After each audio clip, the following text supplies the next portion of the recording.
Thanks for watching. Don't forget to like, comment, share and subscribe to Mufti Tariq Masood, famous scholar. ارے آپ نے کسی کو برائی کرتے ہوئے دیکھا, اب آپ جا کے اس کو بتا رہے ہیں کہ یہ نہ کرو, تو اس سے اس کے دل میں خیال آئے گا کہ یار اس نے مجھے دیکھ لیا ہے, اب میں اس کی نظر میں تو گر گیا. تو اچھے لوگ سامنے بھی نہیں بتاتے, یہ شو کرتے ہیں جیسے ہمیں پتہ چلا ہی نہیں ہے. کسی بڑے مولانا صاحب کو آپ نے ایک سگریٹ پیتے ہوئے دیکھ لیا, مولاناؤں پہ تو سوٹ نہیں, میں مثال دے رہا ہوں تاکہ ایک مہذب مثال آئے نا. سگریٹ کی مہذب تو نہیں ہے لیکن کوئی ایسی مثال تو برائی تو ہو نا کم از کم. وہ بڑے عالم تھے, علماء سگریٹ نہیں پیتے. بہت سی چیزیں ایک عام لوگوں پہ اتنی بری نہیں ہوتی لیکن علماء پہ آپ نے دیکھا بہت بڑے بزرگ ہیں پی رہے ہیں بیٹھ کے, چرس نہیں ہے اس میں, خالی سگریٹ پی رہے ہیں. وہ بیچارے چھپ کے پی رہے ہیں, ان کو کوئی عادت پڑ گئی تھی بچپن میں. میں نے ایک مولانا صاحب کو دیکھا تھا سگریٹ پیتے ہوئے, سفر میں تھا, حقیقت ہم سفر میں تھے, ایک مولانا صاحب تھے ہمارے ساتھ, بڑے اچھے عالم ہیں, آپ لوگ جانتے نہیں. تو وہ کیا ہوا کہ ہم کہیں ٹھہرے تو وہ انہوں نے سگریٹ نکالی, کونے میں جا کے نا پی رہے ہیں بیٹھ کے, جلدی جلدی پی رہے ہیں. میری نظر پڑ گئی تو میں نے ایسا کر دیا جیسے مجھے پتا چلا ہی نہیں. بھائی ان کا ذاتی معاملہ ہے, نہیں پینی چاہیے, غلط چیز ہے, لیکن اب سگریٹ پینا اتنا برا نہیں ہے جتنا میں جا کے بتاؤں مجھے پتہ چل گیا, میں نے دیکھ لیا. جیسے بچے نہیں ہوتے, بچے ایسے کر رہے ہوتے ہیں نا, میں نے تو دیکھ لیا. وہ پاگل والا نہیں, چھو لیا. سنا ہے نا وہ ایک ڈاکٹر, ابے یار پرانے لوگ تھک جاتے ہیں, کہتے ہیں یار گھسے پٹے لطیفے سنا رہے ہو مفتی صاحب, لیکن نئے لوگوں کا تو حق بنتا ہے نا. وہ ایک پاگل صاحب نکلے, ایک ڈاکٹر نکلا بریف کیس لے کے نا اپنی کلینک سے, بڑا 3 پیس سوٹ ٹائی میں, بڑے مہذب. تو ان کو دور سے ایک پاگل نظر آیا.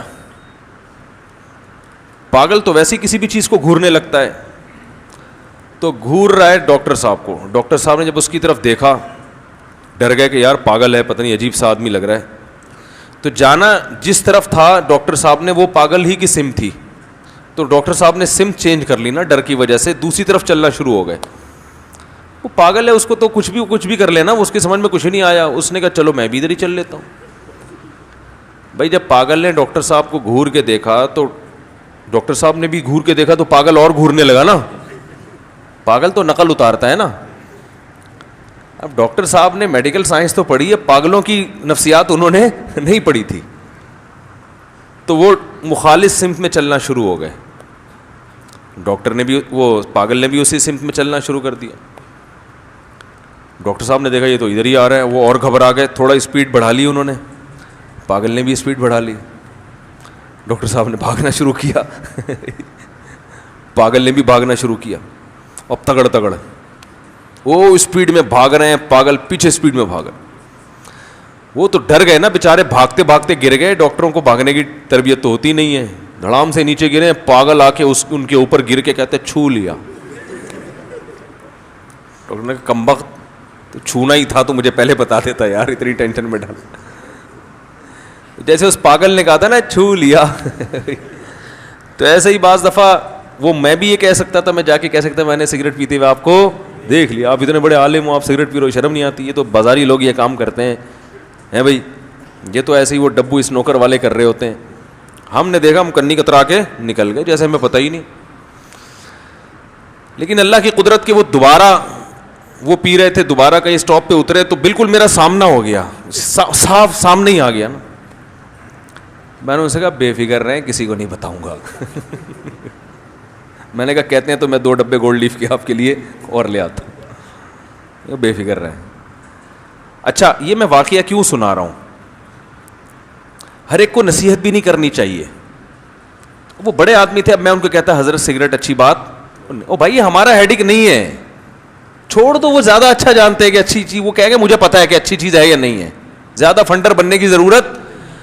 میں آپ کو اگر حلف اٹھا کے کہوں نا, قسم اٹھا کے, کہ آج نہیں علی المنکر کا جو طریقے مارکیٹ میں چل رہے ہیں نا, ان طریقوں سے فائدے کے بجائے نقصان زیادہ ہو رہا ہے. ہر چیز میں ٹانگ مت اڑاؤ. علماء نے یہ بیان کیا ہے, یہ مسئلہ لکھا ہے کہ نہیں علی المنکر اس وقت فرض ہے جب فائدے کی امید ہو, اور اس وقت حرام ہے جب فائدے کے بجائے نقصان کا خطرہ ہو, اور جب نہ فائدہ ہو نہ نقصان ہو تو مستحب ہے, واجب نہیں ہے. سمجھ رہے ہیں بھائی؟ بعض دفعہ ایسے ہوتا ہے کہ آپ کو پتا ہے میں اس کو اس گناہ سے روکوں گا, یہ نہیں رکے گا, لیکن کوئی نقصان بھی نہیں ہوگا, کوئی الٹا سیدھا فضول باتیں بھی نہیں کرے گا, تو ایسی صورت میں نہی عن المنکر واجب نہیں ہے. یہ جو حدیث میں آتا ہے نا کہ تم لوگوں کو برائی سے روکو, نہیں روکو گے تو کیا ہوگا کہ اللہ سب پہ عمومی عذاب نازل کرے گا. اس طرح کی جتنی حدیثیں ہیں جس میں نہی عن المنکر, نہی عن المنکر سمجھتے ہیں گناہ سے روکنا, بہت ساری حدیثیں ہیں جس میں آتا ہے کہ جو گناہ سے نہیں روکتے وہ بھی ان کے ساتھ گناہ میں شریک سمجھے جائیں گے. تو یہ علماء کا اجماع ہے کہ یہ اس صورت میں ہے کہ جب روکنے سے فائدے کی امید بھی ہو. اگر فائدے کی امید نہیں ہے تو پھر گناہ سے روکنا فرض نہیں ہے, لیکن مستحب ہے کہ بھائی شاید فائدہ ہو جائے نا. جیسے قرآن مجید میں آتا ہے کہ اللہ تعالیٰ نے بنی اسرائیل کو حکم دیا کہ ہفتے کے دن مچھلی کا شکار مت کرو. بنی اسرائیل کمبخت ہفتے کو جال لگا لیتے تھے کہ پھنس جائیں گی, نکالیں گے اتوار کو, شکار تو ہو گیا نا وہ. تو قرآن کہتا ہے کہ ایک فریق نے ان کو سمجھانا شروع کیا کہ یہ غلط کر رہے ہو, اللہ کا عذاب آئے گا. تو دوسرے فریق نے کیا کہا, 3 فریق بن گئے تھے, 3 دھڑے. ایک جو اس گناہ میں مبتلا تھا, ایک جو اس گناہ سے روک رہا تھا, اور ایک جو نیوٹرل تھا, روک بھی نہیں رہا تھا. تو جو نیوٹرل تھا نا, جو گناہ کر بھی نہیں رہا تھا اور روک بھی نہیں رہا تھا, اس نے روکنے والوں سے کہا لِمَ تَعِظُونَ قَوْمًا اللَّهُ مُهْلِكُهُمْ أَوْ مُعَذِّبُهُمْ عَذَابًا شَدِيدًا. ایسی قوم کو کیوں روکتے ہو جن کو ہلاک کرنے کا اللہ نے فیصلہ کر لیا ہے. کیا مطلب؟ ان کو یقین تھا کہ یہ اتنے ڈھیٹ ہیں, ان کو روکنے میں ٹائم ویسٹنگ کے علاوہ کچھ بھی حاصل نہیں ہوگا, اور یہ تو پکا ڈکا یہ مرنا ہے انہوں نے عذاب میں. قوم کے حالات دیکھے ہوں گے نا انہوں نے گناہ گاروں کے. بھائی ان کو سمجھانا بھینس کے آگے بین بجانا. تو اللہ نے اس طبقے کی برائی بیان نہیں کی ہے قرآن میں کہ یہ بھی بڑے غلط تھے, ہے بھائی؟ بھائی جو روکنے والے پر اعتراض کر رہے ہیں, لِمَ تَعِظُونَ قَوْمًا, کیا کہہ رہے ہیں بھائی تم ایسی قوم کو کیوں سمجھا رہے ہو جس نے ماننا ہی نہیں ہے, ٹائم ویسٹ کیوں کر رہے ہو. تو اس طبقے کو بھی اللہ نے برا نہیں کہا. تو پتہ چلا یہ بھی جائز ہے کہ آپ نہی عن المنکر ایسے موقع پہ نہ کریں. تو کرنے والوں نے کیا کہا, مَعْذِرَةً إِلَىٰ رَبِّكُمْ, بھائی قیامت کے دن اللہ کے سامنے عذر پیش کریں گے, اللہ ہم جو کر سکتے تھے ہم نے کیا, ہم روک سکتے تھے ہم نے روک لیا. وَلَعَلَّهُمْ يَرْجِعُونَ, اور ٹھیک ہے کہ ان سے ماننے کی امید نہیں ہے لیکن شاید ان میں سے کوئی رک جائے. بعض چیزیں انسان اسباب کی دنیا میں ناممکن سمجھ رہا ہوتا ہے لیکن وہ ممکنات میں ہوتی ہیں. تو اس لیے فقہا نے اصول, فقہا قرآن و حدیث کو بڑا اچھا سمجھتے ہیں. آج تو بزرگوں سے فقہا سے اعتماد ختم کیا جا رہا ہے نا, کسی سے نہیں سمجھو ہم سے سمجھو. تو ہم ہی پہلے فنٹر دنیا میں پیدا ہوئے ہیں جن سے آپ قرآن سمجھو گے. ہم کہتے ہیں بہت لوگوں نے سمجھا ہوا ہے ان سے سمجھو. ہاں اس میں کچھ غلط لوگ بھی آئے ہیں, تو سارے غلط تھوڑی ہیں, صحیح لوگ زیادہ ہیں الحمدللہ اسلامی تاریخ میں. اتنی بدگمانی کہ سب کو غلط سمجھنا شروع کر دو. سارے مفسرین ٹھیک ہیں, سارے محدثین, سارے فقہا یہ سب صحیح ہیں اور اب تک صحیح آ رہے ہیں. گڑبڑیں بھی ہوئی ہیں لیکن اچھے لوگ بھی ہول سیل کے حساب سے ہیں مارکیٹ میں. ایسا امیج بنایا جا رہا ہے نا, یوٹیوب پہ ایک فنٹر اٹھے گا وہ یہ شو کرائے گا جب میں نے قرآن کو سمجھا, باقی سب کیا کر رہے تھے. اور کہتے ہیں جب ان سے کہا جائے یار یہ تو کسی کا بھی عقیدہ نہیں ہے, کہتے ہیں میں قرآن کو ڈائریکٹ سمجھتا ہوں, میں شخصیات کو درمیان میں نہیں لاتا. تو لوگ بھی تو آپ سے سمجھ رہے ہیں نا, ٹھیک ہے نا, لوگ آپ کی شخصیت کو درمیان میں لائیں تو ٹھیک ہے, اور جب ہم باقی شخصیتوں کو لائیں تو وہ شخصیت پرستی ہے. تو کہتے ہیں ہم دلیل سے بات کر رہے ہیں اس لیے ہماری بات مانو تو شخصیت پرستی نہیں ہے. اس کا مطلب وہ جو پرانے فقہا تھے وہ سنٹیکس بک بورڈ کی کتابیں پڑھ کے انہوں نے فتوے دیے ہیں. ایسی ایک صاحب سے میری بات بحث ہو رہی تھی, وہ کہہ رہے ہیں کہ میں نے کہا امام حنیفہ کا یہ قول ہے, کہہ رہے ہیں میں قرآن و حدیث کو مانتا ہوں, امام حنیفہ کو نہیں مانتا. میں نے کہا اس کا مطلب امام حنیفہ تورات انجیل کو مانتے تھے, وہ قرآن و حدیث کو نہیں مانتے تھے.